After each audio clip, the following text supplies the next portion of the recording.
paskambino man, sakė, kad yra toksai projektas, kur gali išvykti į užsienį, stažuotės, ar susidomėjęs, kalba aišku susidomėjęs. Vien pati idėja skamba gerai, tai galvoju, pabandom tokį dalyką.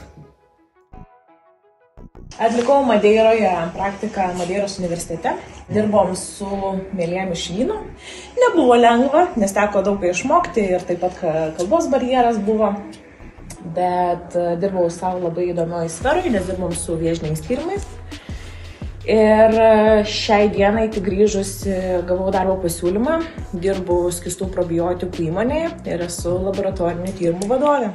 Kas paskatino mane užsiregistruoti į šį projektą, tai iš tikrųjų vien galimybė išvažiuoti į kitą salą, į kitą vietą ir iš tikrųjų gauti stažuotės. Tai galvoju, jei nepamatysiu, aš visą laiką gal galvosiu, kad gal ir visgi reikėjo tenais, tas FOMO jausmas. Būtent ką aš dirbau, yra videografija tenais, tai realiai pramokau, kaip naudotis kamerą, kaip filmuoti, kaip fotografuoti, kaip sukurti montažą, interviu.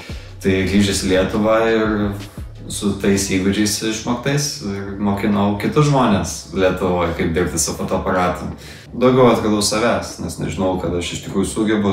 Mane tas projektas išmokė tos drąsos, truputėlį tokių įgūdžių, ne vien iš tos žuotės, bet ir iš mokymų, ką mums davė tos mokymus. Tai buvo mokymai iš tikrų profesionalų. Tai vien tos žinios padėjo man daugiau gaudytis, rasiškai pasakyčiau, nebijot. Iš tikrųjų nebijot, nes ta prasme, ką tu turi prarast. Man tikrai patiko, man atrodo, tikrai patiks ir jums.